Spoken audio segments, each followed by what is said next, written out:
Bien, nous sommes aujourd'hui le mercredi 4 mai 2016 et je rends grâce et gloire à Dieu qui m'inspire de venir partager avec vous sur un sujet qui me paraît quand même être important pour euh, que les chrétiens en soient, suffisamment important pour que les chrétiens en soient informés de la part du Seigneur. Euh, et je dirais tout simplement que certains en ont peut-être déjà pris conscience et je pense que le fait que nous autres chrétiens venions témoigner à d'autres chrétiens que nous, si nous vivons les mêmes réalités, eh bien, ça peut les aider, les encourager, voire les édifier. Et c'est en toute humilité que nous espérons parvenir à transmettre de la part du Seigneur tous ces messages de paix, d'amour, de joie, euh, et aussi partager avec vous des témoignages qui, nous l'espérons, du fond du cœur, sont édifiants. Et en la matière, je voudrais tout simplement dire que très souvent, l'ennemi s'amuse à générer nous le savons déjà, hein, toute espèce de situation problématique, des conflits, à semer la discorde, la zizanie, la division, malheureusement particulière entre chrétiens. Il le fait même dans la vie entre les différents membres de l'humanité, mais malheureusement des fois aussi entre les membres du corps de Christ. Et l'une de ces techniques en la matière pour ce faire est de générer, euh, pardon, d'instaurer déjà un climat de gêne, un climat de malaise où il s'invite en fait des fois dans nos conversations où il insinue des choses et parfois il va même jusqu'à instaurer une espèce de compétition entre les chrétiens. Euh, Tout cela pour là encore gêner hein, notre unité, hein, l'unité et la communion fraternelle que nous avons, puisque nous savons quelle est l'importance de la communion fraternelle et l'importance pour nous de rester aussi dans l'unité de la foi en Jésus-Christ, comme le Saint-Esprit nous y invite en Éphésiens 4, versets 11 à 16. Et je lui en rends ici grâce et gloire. Pardon, veuillez m'excuser, j'ai un petit chat dans la gorge. Mais je rends vraiment grâce et gloire à Dieu qui m'a mis à cœur de partager avec vous une expérience vécue en la matière, justement, une expérience durant laquelle je discutais un jour avec une sœur en Christ que j'étais allée visiter de la part du Seigneur sur son lieu de travail qui se trouvait dans un centre commercial. Et je suis allée lui faire un petit coucou. On va dire un salut fraternel de la part du Seigneur et quand nous avons terminé de discuter, je lui ai dit, écoute, je suis venue te voir de la part du Seigneur, mais j'ai un petit achat à effectuer. Alors, si tu veux bien, je vais essayer de repasser te faire un petit coucou encore dans un moment, mais il faut vraiment que j'y aille. Et donc, je suis allée faire cet achat, d'autant que je me rappelle que ce jour-là, l'ennemi a tout fait pour m'empêcher de parvenir à, à accomplir ce que le Seigneur voulait que j'accomplisse. Et parmi les achats que j'ai eu à effectuer, eh bien, il y a la tablette de laquelle je suis en train de vous enregistrer ce témoignage. Et l'ennemi savait très bien que si je cherchais à, à, à acheter une tablette, c'était parce que Dieu voulait m'en bénir et que ça allait être un outil de travail pour moi. Et j'essaye et j'invite même tous les chrétiens de toujours mettre tout ce que Dieu met à ma disposition, avant tout à sa disposition à lui, de manière à ce que nous utilisions tout ce dont il nous bénit chaque fois que nous le pouvons et que l'occasion se présente et que les choses nous sont rendues possibles.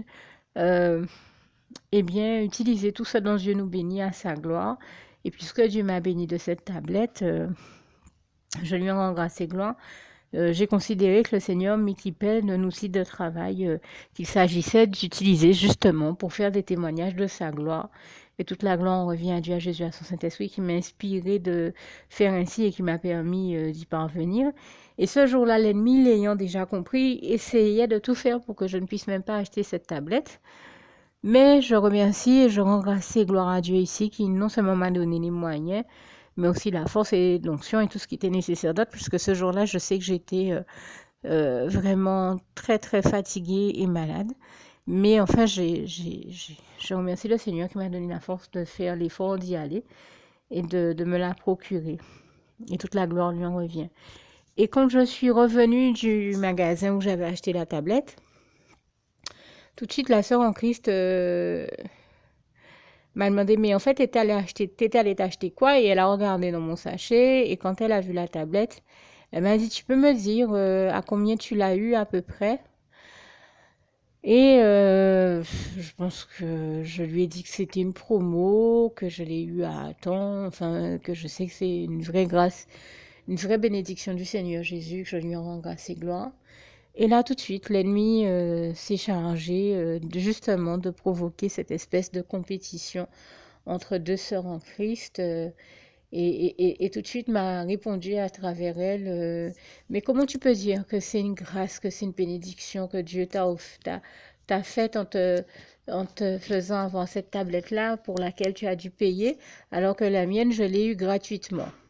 Moi, Dieu m'a vraiment béni parce que Dieu m'a permis d'avoir ma tablette, oui, mais gratuitement.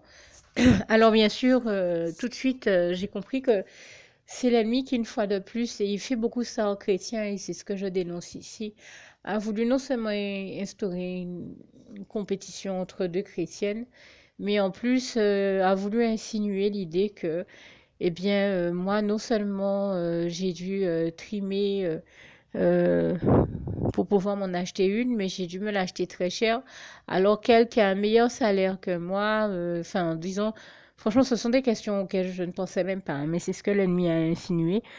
Jamais j'ai regardé cette sœur-là ou une autre sœur ou un autre frère en me disant il gagne plus que moi, il gagne mieux sa vie que moi ou moins bien. Ou... franchement, je me pose pas ces questions-là. Quand je rencontre quelqu'un, je pense à amour et non chiffre ou monnaie ou montant ou prix ou je ne sais pas. Je suis vraiment pas dans des dynamiques monétiques, j'ai envie de dire, et dans des dynamiques en rapport avec la monnaie. Je pense pas à argent et ça, je pense que ça fait partie du système de pensée du monde dans lequel l'ennemi voudrait nous amener ou auquel il voudrait nous ramener. Malheureusement pour lui, ça fonctionne pas avec moi. Quand je vois mes frères et sœurs en Christ bien-aimés, ben, je pense à l'amour et à l'union fraternelle dans laquelle nous devons rester et à rien d'autre. Et du reste, si la sœur entend le témoignage que je donne ici, qu'elle sache que je l'aime du fond du cœur, quel que soit ce que l'ennemi a pu essayer de fomenter entre nous pour nous séparer. Elle est toujours au fond de mon cœur. C'est une sœur que j'aime beaucoup et en effet, jamais j'ai pensé à elle en pensant à, je ne sais pas moi, son salaire ou à combien elle gagne. Franchement, c'est des questions que je ne me pose même pas, qui m'ont même pas effleuré l'esprit. Tout simplement, l'ennemi a insinué ça et j'ai dû l'entendre me dire quelque chose du genre, ben, tu vois, regarde, elle a un bon travail, elle gagne bien sa vie, elle a un bon salaire et Dieu lui a donné cette tablette gratuitement. Alors que toi qui n'es pas dans cette situation, tu as dû trimer pour pouvoir avoir la somme nécessaire pour pouvoir te la procurer. Et tu as dû payer cher alors qu'elle l'a eu gratuitement, alors même qu'elle a un bon salaire et une meilleure situation que la tienne. Bon, là, j'ai envie de dire, c'est une vue de l'esprit, mais surtout une vue de l'ennemi et qui, bien sûr, est un esprit malsain. Et moi, la seule vision qui m'intéresse, c'est la bonne vue, c'est la bonne vision du Saint-Esprit. Sachant que ça ne vient pas de Dieu, je n'ai même pas tenu compte de ça. J'ai continué à aller de l'avant avec Jésus. Et surtout, le Seigneur Jésus, ayant vu le désordre que l'ennemi essayait tout de suite de générer entre deux sœurs, l'espèce de compétition, de rivalité, de jalousie qu'il essayait de provoquer, vraiment pour ne pas laisser l'ennemi attiser ce feu-là et continuer à l'alimenter. Je rends grâce et gloire à Dieu, à Jésus, à son Saint-Esprit, qui, comme chaque fois que je le peux, je vous en témoigne, hein, Dieu, Jésus, son Saint-Esprit continue à nous parler puissamment. C'est un tel bonheur de l'entendre chaque fois que, eh bien, justement, ce jour-là, ça a été un bonheur tellement fort pour moi que ça fait partie des choses que j'avais envie de partager ici avec vous. Jésus s'est puissamment manifesté. Il a tout de suite répondu quand l'ennemi a insinué ça à travers cette sœur. Ne t'ai-je pas déjà suffisamment montré et démontré mon amour pour toi? J'ai fait waouh! Merci Jésus. Louange, honneur et gloire à toi, éternel mon Dieu Jésus d'amour, Saint-Esprit. Merci Seigneur. Le Seigneur Jésus est venu me répondre ça en personne tout de suite pour me faire savoir que il m'aime et que bien entendu, je peux vous le dire, hein, la dimension merveilleuse d'amour dans laquelle je suis avec le Seigneur, ça n'a rien à voir. J'ai envie de dire, je ne suis pas une bénédiction près. Je m'en fous des questions d'argent. J'ai pas une relation intéressée à mon Dieu non plus. Je dis, même si je n'ai pas de bénédiction, l'Éternel, notre merveilleux Dieu d'amour, est tellement extraordinaire. C'est un Dieu tellement merveilleux que je continuerai à l'aimer. Et déjà, quand je suis devenue chrétienne, j'aurais jamais imaginé que j'aurais été autant bénie par lui. Oui, m'excusez, j'ai vraiment une petite grippe. Mais j'aurais jamais imaginé que j'aurais été autant bénie par lui. Et donc, euh, je veux dire, je suis dans une vraie relation d'amour, d'intimité avec Dieu, Jésus et son Saint-Esprit. Ça n'implique pas les questions pécuniaires et je veux dire, qu'il y ait ou qu'il n'y ait pas de bénédiction, j'ai besoin des bras d'amour de Jésus. Je ne peux pas me passer de lui. Je fonds devant son amour. Et d'ailleurs, le jour où j'ai entendu me dire, mais tu sais comment je t'ai déjà montré et démontré que je t'aime, euh, tout de suite, j'ai pas réfléchi une seconde de plus. J'ai dit dans mon cœur, oui, Jésus. Et moi aussi, je t'aime. Et j'ai fondu devant son amour. Et j'ai envie de dire la question de la tablette, de l'argent, de ci, de ça, ça ne tenait même plus la route. Tout ce qui comptait pour moi, c'est que Jésus ait dit un mot. Et c'est vrai que je fais partie de ces personnes, de ces chrétiens, de ces chrétiennes qui disent, Seigneur, dis seulement une parole et, et je serai guérie ou je serai consolée ou je serai... Eh bien, tout de suite, je peux... Alors, bien entendu, pour des raisons indépendantes de ma volonté, mon enregistrement et le témoignage que j'étais donc en train de vous faire il y a quelques secondes a été interrompu.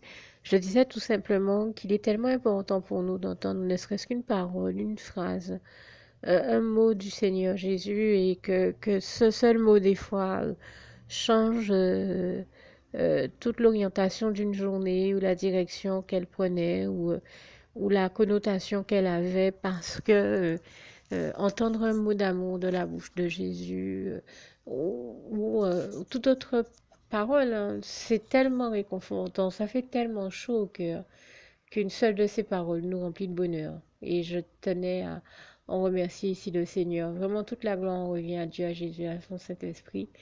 Et Dieu est merveilleux à ce point-là. Et je tiens aussi à rendre grâce et gloire à Jésus qui se manifeste toujours à nous chaque fois que nécessaire pour nous délivrer donc de toutes les œuvres néfastes et destructrices de l'ennemi qui est toujours en train de chercher à provoquer des situations problématiques, à semer la zizanie, à semer la division entre frères et sœurs en Christ et partout ailleurs d'ailleurs. Mais nous rendons ici grâce et gloire à Dieu, à Jésus, à son Saint-Esprit, que nous voyons toujours nous délivrer de toutes les œuvres destructrices de l'ennemi et nous maintenir dans son amour, sa paix et toute la gloire en revient à Dieu, à Jésus, à son Saint-Esprit, qui nous conduit toujours de victoire en victoire, comme ce passage de Romains 8, verset 37, y fait allusion, et de gloire en gloire, comme ce passage de 2 Corinthiens 3, verset 18, là aussi nous le rappelle si bien.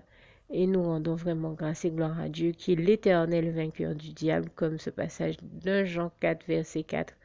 Là aussi le souligne très bien, celui qui vit en nous, Dieu, est plus grand que celui qui vit dans le monde, l'ennemi qui est vaincu, qui est déchu, et toute la gloire revient à Dieu, à Jésus, à son Saint-Esprit. Voilà pourquoi nous pouvons totalement faire confiance à Dieu, totalement nous appuyer sur lui, puisqu'il est l'éternel vainqueur du diable et qui nous délivre toujours de tout ce dont nous avons besoin de l'être, notamment de toutes nos détresses et bien sûr de toute situation problématique ou conflictuelle dans nos relations interchrétiennes. Et quand je disais qu'il nous délivre de tout ce dont nous avons besoin de l'aide, je faisais également allusion au passage du psaume 34, versets 5 à 20, que je vous invite à lire, tout comme je vais vous inviter également à faire la prière qui va suivre. Juste le temps pour moi de terminer avec ce si beau passage de Philippiens 4, verset 7. Que la paix de Dieu qui surpasse toute intelligence garde vos cœurs et vos pensées en Jésus-Christ. À bientôt. Alors, pour toutes celles et ceux qui ne l'auraient jamais encore fait auparavant, je partage avec vous ici la prière par le biais de laquelle le Seigneur Jésus m'a sauvé la vie et vous invite tout simplement à lui ouvrir vos cœurs, à être sincère avec lui dans ce que l'on va dire ici, puisque si Dieu me met à cœur de partager avec vous cette prière, tout comme il le fait toujours avec chacun de nous, c'est tout simplement parce que Dieu nous a sauvé la vie, m'a sauvé la vie et nous a sauvé la vie à tous, hein, tous ceux qui partageons avec les autres cette prière, et que nous l'avons vu nous faire tellement de bien, nous donner tellement d'amour, nous combler de bonheur dans les bras d'amour de Jésus, et bien que nous souhaitons au maximum de personnes d'aller aussi au paradis et de connaître le bonheur des bras d'amour de Jésus ainsi que d'être sauvés par lui. Mais bien entendu, pour être sauvé, encore faut-il prendre le temps de demander à l'être et d'accepter donc le Seigneur Jésus-Christ comme son sauveur personnel, ce qui est ici l'objet de cette prière.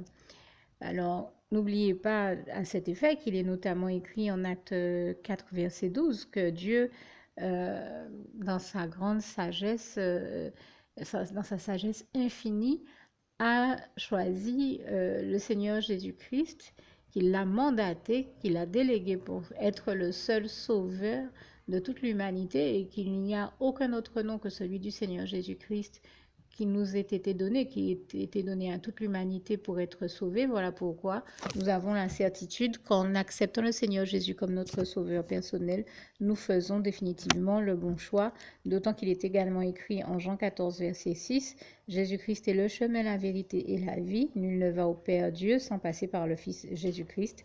Voilà pourquoi nous devons donc adresser au Seigneur Jésus la prière qui suit. Donc Seigneur Jésus-Christ, n'hésitez pas donc à dire cette prière à haute voix en vous mettant bien entendu dans un lieu où vous savez que vous pouvez prier en toute sérénité. Donc Seigneur Jésus-Christ, je t'accepte aujourd'hui comme mon sauveur personnel, moi un tel, vous dites votre nom et votre prénom. Et je te demande aussi, Seigneur, vraiment de continuer à veiller sur moi et sur ma vie. Je remets d'ailleurs toute ma vie entre tes mains, éternel mon Dieu, Jésus d'amour, Saint-Esprit, puisque tu en es le Créateur. Je remets cette vie entre tes mains, je te la donne puisqu'elle t'appartient, puisque tu l'as créée.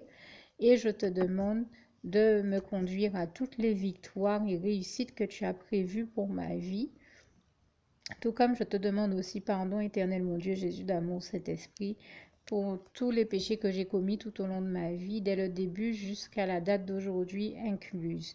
Pardon aussi, Seigneur Jésus, pour toutes les fois où j'ai fait mal à ton cœur.